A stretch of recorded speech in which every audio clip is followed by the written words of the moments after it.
दोस्तों, आजकल Chinese mobile का तो बहुत ज़्यादा बोलबाला है इंडियन मार्केट में। ये आपको सबको पता है, क्योंकि जितनी भी चाइनीज़ कंपनीज़ हैं वो बहुत अच्छे फीचर्स दे रही हैं और बहुत कम दाम में देती हैं।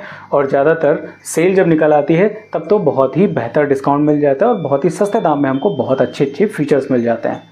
अभी फ्लिपकार्ट की सेल जस्ट ख़त्म हुई है, 1-2 दिन पहले अमेज़ॉन और फ्लिपकार्ट पे बहुत ही सस्ते दामों में आपको चाइनीज़ मोबाइल मिल रहे थे। चाइनीज़ कंपनीज़ की मैं बात करूं, चाइनीज़ मोबाइल तो मैं नहीं बोल सकता, चाइनीज़ कंपनीज़ की बात करूं जैसे ओप्पो हो गया, वीवो हो गया, आईक्यू हो गया, पोको हो गया, शाओमी हो गया, रियलमी। ये सारे फ़ोन्स जो है ऐसे हैं, ये बहुत ही कम दाम में बहुत ही अच्छे फीचर्स आपको दे देते हैं। इसी को लेकर के एक बहुत बड़ी खबर आ रही है, एक कंप्लेन निकाली गई है, कंप्लेन दर्ज करी गई है, बहुत ही ज़्यादा अपील करी जा रही है इन कंपनीज़ को लेकर के। मांग करी जा रही है कि इनको बैन किया जाए इंडिया में, क्योंकि जो ऑफलाइन मार्केट है उस पर बहुत ज़्यादा असर पड़ रहा है। और federation of all India traders ने बहुत ही बड़ा सवाल उठाया है इस बारे में कि इन सारी कंपनीज़ को बंद किया जाए, और उसको लेकर के बहुत सारे मुद्दे भी रखे गए हैं। और क्या है ये मुद्दे, क्या उन्होंने मांग करी है, और क्या असलियत में ये चीज़ हो सकती है कि क्या बैन हो सकती हैं चाइनीज़ कंपनीज़ के मोबाइल यहाँ पे, इन सारी चीज़ों के बारे में डिस्कस करेंगे इस वीडियो में। और मैं आपको बताऊंगा क्या है उनके जो अपील करी गई है उसके मुद्दे, और क्या कंक्लूज़न निकल सकता है इसको लेकर के। तो बने रहे वीडियो में और बताता हूँ मैं आपको कंप्लीट डिटेल इस मुद्दे पर। नमस्कार दोस्तों, मेरा नाम है अनु, आप देख रहे हैं टेक एंड ट्रेंड्स।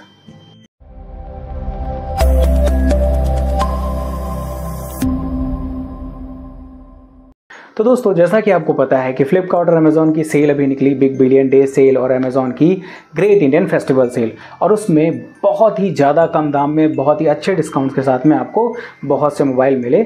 और जिसमें सबसे ज़्यादा बिकने वाले मोबाइल्स की अगर हम बात करें तो Vivo, Oppo, IQ, Realme, Redmi, Xiaomi, Poco, ये कंपनीज जो थी वो सबसे ज़्यादा उनके मोबाइल बिकने वाले थे।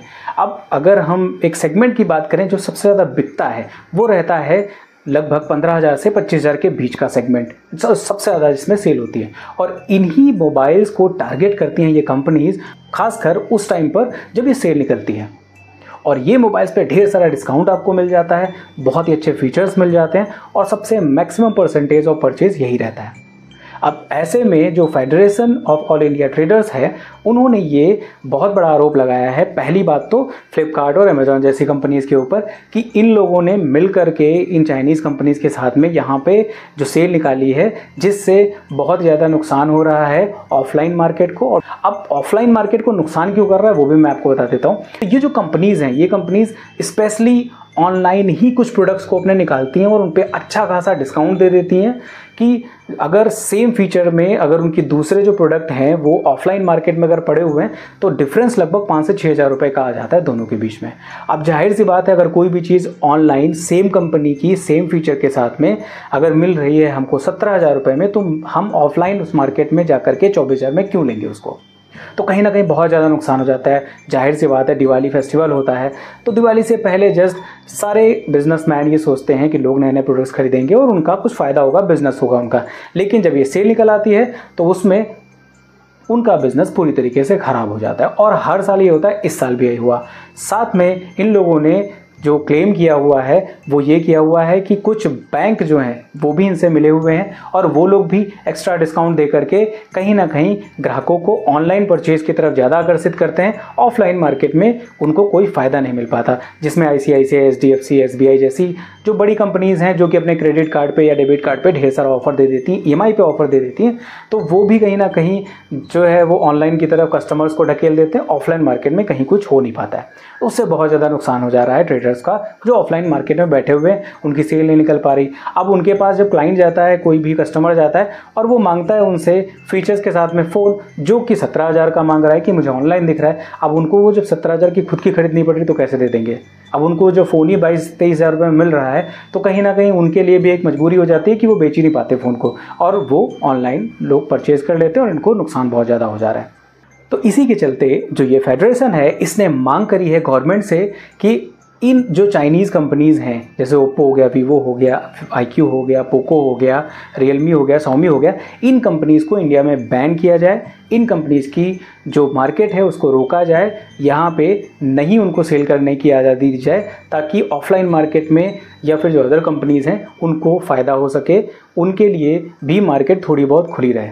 अगर मार्केट परसेंटेज की हम बात करें तो ये जो कंपनीज़ हैं, गिनी चुनी जो कंपनीज़ हैं, वह जो चाइनीज़ ब्रांड हैं एक्चुअली, उनका लगभग 70 से 75% मार्केट कैप्चर है इंडिया में। मतलब अगर 100 फ़ोन बिक रहे हैं तो 100 में से 70 से 75 फ़ोन इन्हीं के बिकते हैं और इसी कैटेगरी में बिकते हैं और इसी कंपनीज़ के हिसाब से बिकते हैं।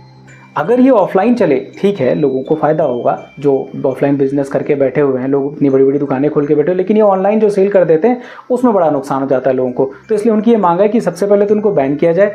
दूसरी चीज़ ये कि जो फ्लिपकार्ट और अमेजॉन जैसी बड़ी कंपनीज़ हैं जिन्होंने इस तरीके के टाइप कर रखे हुए इन कंपनीज के साथ में और सस्ते में मोबाइल बेच रहे हैं, इन पर भी रोक लगाई जाए, इनके लिए भी कुछ ना कुछ रूल बनाया जाए। और जो बैंक हैं जो कि अपने क्रेडिट कार्ड या डेबिट कार्ड पर ऑफर्स देती हैं, उनको भी कहीं ना कहीं रिस्ट्रिक्ट किया जाए, ताकि ऑफलाइन मार्केट जो है वो कुछ ना कुछ सरवाइव कर सके।